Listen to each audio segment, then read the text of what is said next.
Inkuru nziza ya Yezu Kristo nk'uko twayandikiwe na Luka Mweranda.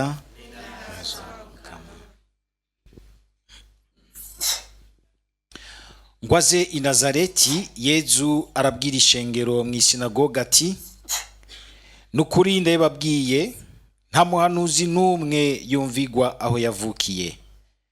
Kandi ndababwiye ukuri, muri Isirayeli hari abapfakazi benshi mu gihe ca Eliya, hamwe imvura yatara mu myaka 3 n'amezi 6, hagatera inzara ku isi yose. Yamara Eliya ntiyarungitswe ku mugore n'umwe atari ku mupfakazi wo muri Sidoniya i Serepta.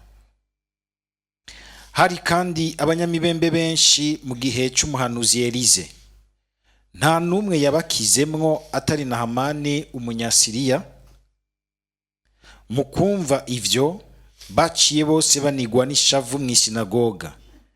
Bavuye hasi baramuhindira inyuma y'igisagara, bamujana gushika hejuru ku musozi igisagara cari cubatsweko ngo bamucuranguze. Ariko we abaciye hagati arigira." Dushimagize iyi nkuru nziza ya Kristo.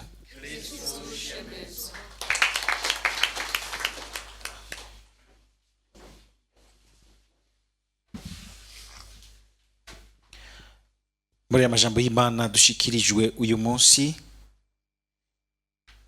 tuyazirikane tugaruka twihweza ubwiza n'ubuntu bw'Imana.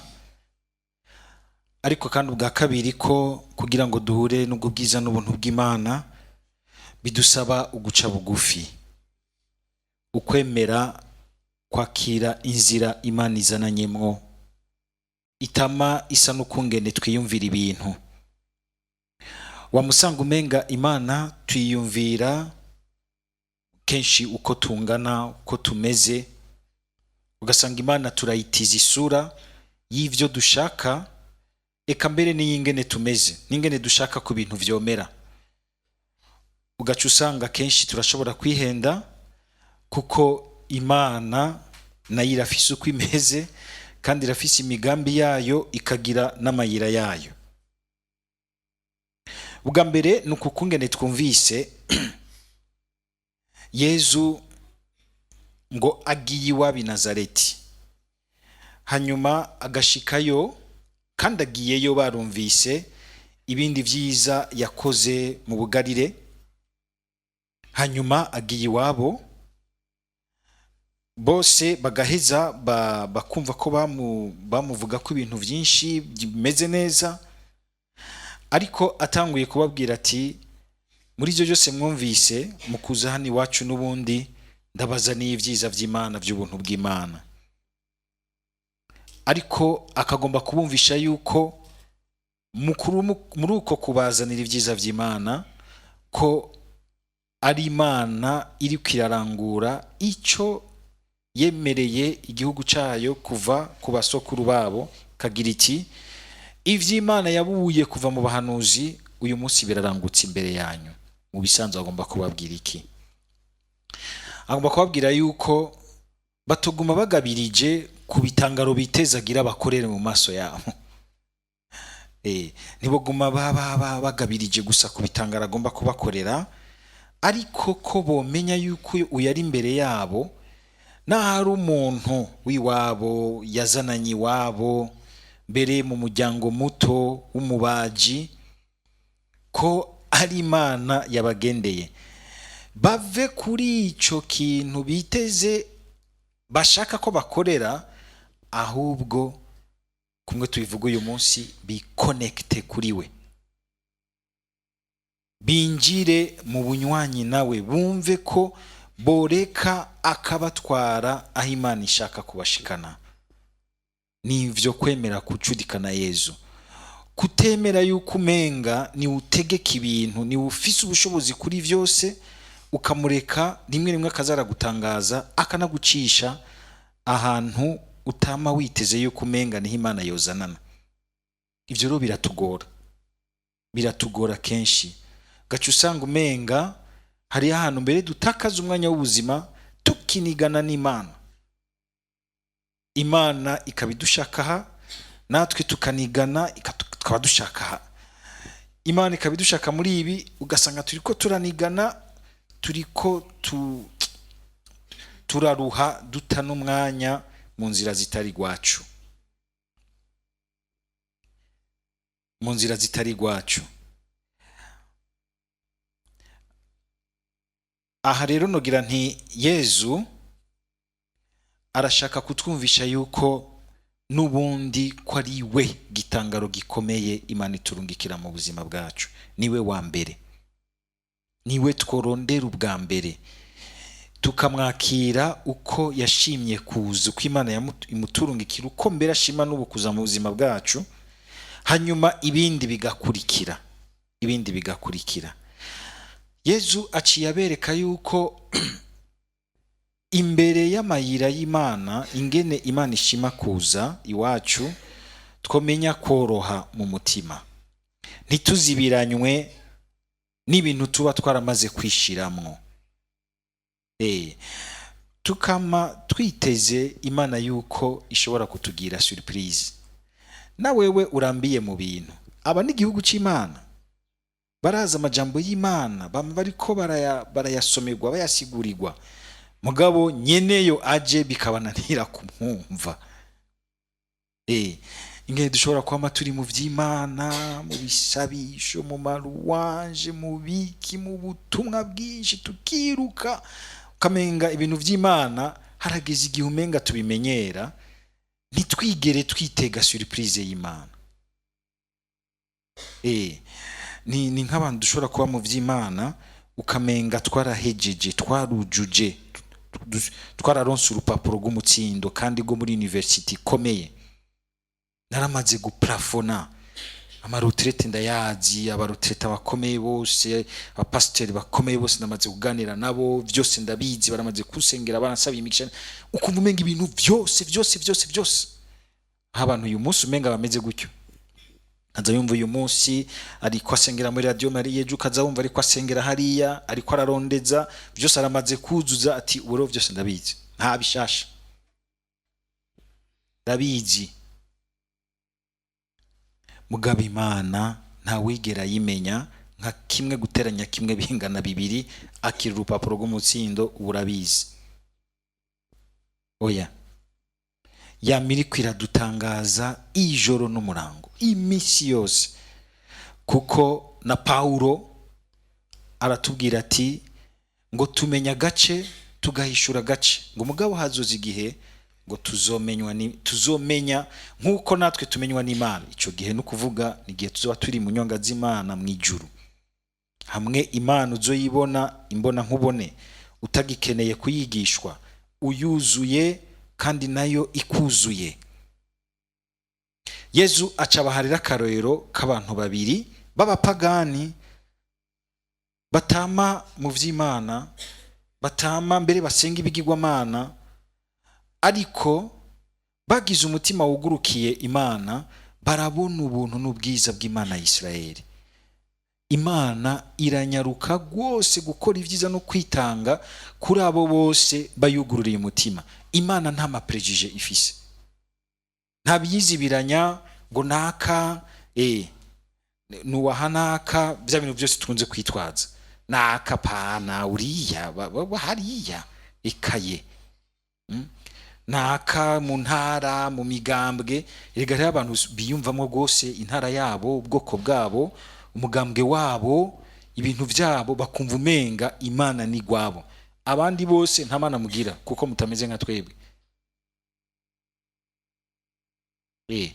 Mugomba ko mugira Imana ni mumere nkatwe. Kumwe mbere n'abayahudi mu ntango z'Ekleziya babona umenga n'abakristo bave mu bapagani bo banza bagasa nk'abayahudi kugira ngo vy'ukuri baberwe n'urukiza rw'Imana. Oya, nk'aba bantu ingene Imana yagira bakorera ibitangaro, uyu mupfakazi w'Iserepta hamwe na Naamani, nta Imana ibanza kubabaza iti mbega wewe ntusenga ibigirwamana, ntayibanza kubaza ibintu vyinshi ngo ikondisione ikigomba kuba, ibibaha mu buntu bwayo kuko yumva ko bugurutse. Mu nyuma rero bo nyene baca baheza muvise ingene nka Naamani acagira ati ubu rero ndamenye Imana y'ukuri, ndamenye Imana y'ukuri. aho hose ni ukugira ngo mwumve ubuntu bw'Imana. Igihe cyose twugurukiye neza Imana n'urukundo rwinshi, tukayigamburukira, tukayizigira, tukayemerana urukundo, Imana yama yiteguriye kutwereka ubwiza n'ubuntu bwayo. Ibindi biza mu nyuma, ibindi biza mu nyuma. Ni ukuvuga yuko rero igihe cyose tuje twegera Imana, gerageza wiyambure bijya wibaza uti ndayizi. Oya, ugira uti mbe Mukama uyu munsi umfitiye agasurprise akahe, kandi Umukama yamakadufitiye, kugira ngo n'ubundi ntunarambigwe, ntihagere ahantu wumva umenga ivy'Imana vyamaze gutakaza kanovera, ntibikiryoshe, umenga ibya bindi. Hari ikintu n'amankengurukira Imana, mu myaka ingahe 20 ndi patiri, aya majambo ndayasoma, iyo vy'ukuri ntabaye ikigaba, nkafata umwanya nkicara nkazirikana ijambo ry'Imana, ni gake ndengana ntabonye ikindi kintu gishasha Imana impaye ni ijambo ryayo, kuyitahura gusa. Mbega aha hantu wari bwahitondere ngo hasome neza. Kandi ngira ngo sukubishimako, ngira ngo igihe cyose nje imbere yanyu nkabazanira ijambo ry'Imana, sinamandiko ndababwira vya bindi. Umuntu azokumva yuko Imana namubwira vya bindi, araza mbwire bwa nace menye ingene nja kubwira Imana.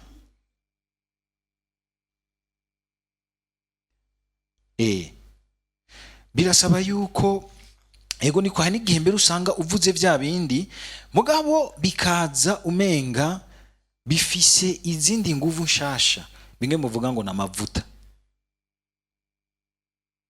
atari uko bizananye inguvu z'amajambo twakoresheje joya. Mugabo muri uyo mwanya kuko twuguruye umutima, ugasanga bimwe vyigeze kuvugwa umwaka munaka kumbura atariho wari uri, patiri yabisiguye, uri kurakwega gatiro, uri kuri yumvira isaha n'injya, uyu munsi ugasanga uvyumvirije by'ukuri umutima wo gutsugira uti hari ikintu nkeneye kuja kuganira n'Imana kunsamiriza.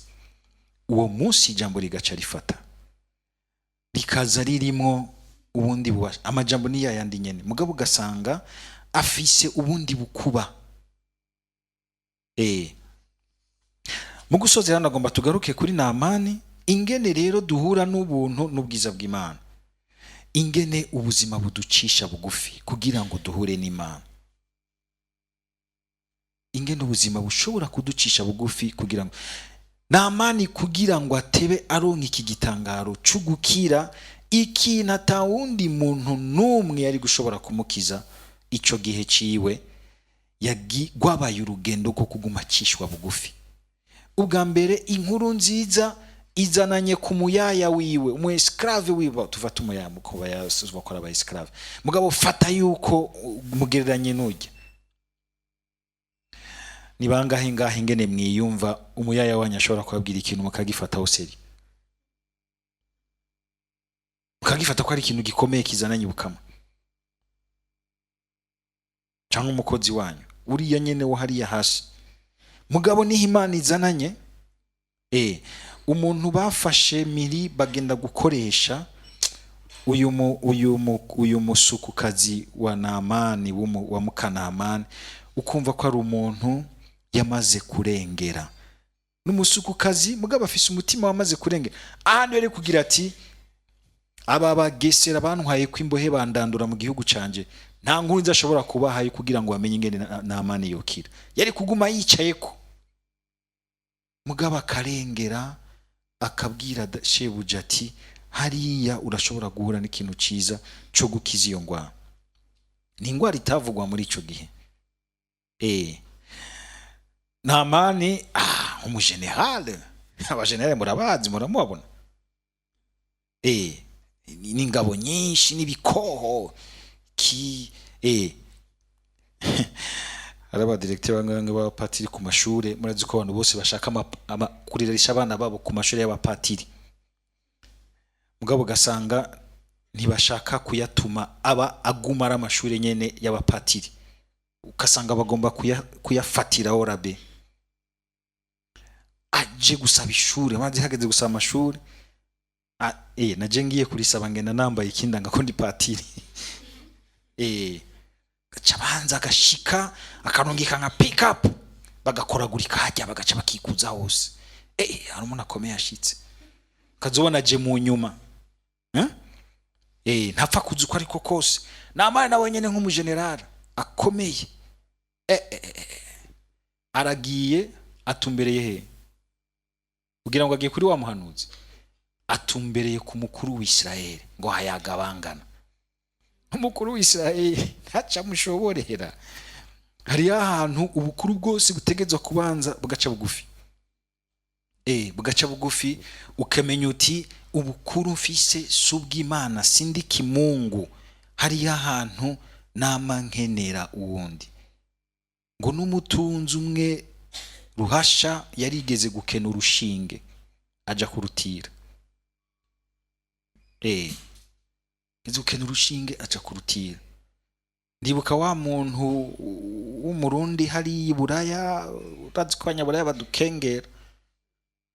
Umuzungu w'iwabo avuye no muri Afrika agiye atwaye imvunja hari Buraya. Baratwara barahamagara abakonsulta, apima, agenda muri laboratoire yungwarugwa, ndara ntasinziriye keba mukure ko akantu turabi ibyo ari byo. Twara muri laboratoire imisi ntibashobora kubitora. Ahaciye ati mbega nibiki? Jewe mfise akantu mu kirenge mwijoro sisinzira. Titurabe. Migi kwasho ngaho. Arakamukura arakamwereka ati ngaka. Akantu kaya ko buje kuryama. Umunsi umwe arasinziriye, wa kabiri arasinziriye, wa gatatu arasinziriye. Ngo mbega iyo medicine wayize he?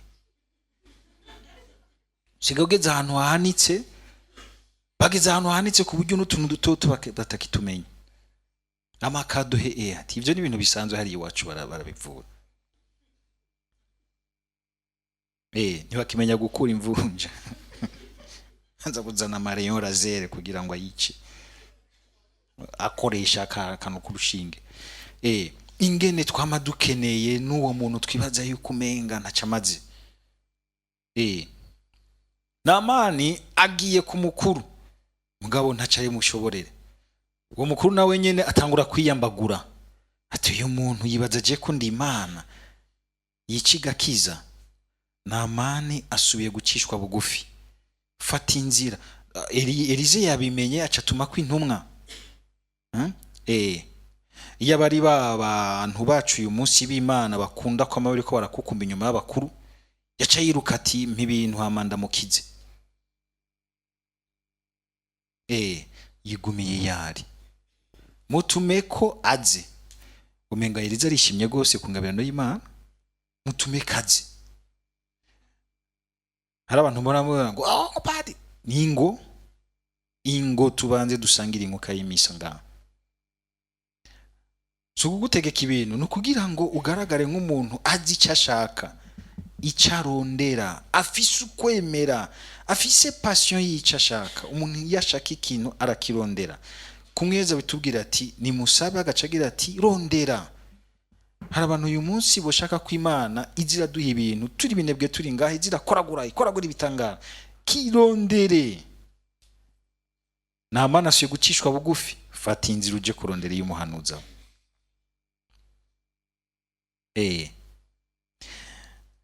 Nibuka ikindi kintu cigeze gushika aho umuntu yaragwaye ibintu by'amashetani ati naze aje mu gisabisho hamwe n'abandi bamusengere. Ati oya pati, uyu muntu biragoye ko yo kwemera gukumbagara hajya amashitani amukumbagaza mu bandi bantu. Ati n'umuntu ava mu miryango ihambaye. Abo isawa nabararindiriye rero. Nabararindiriye.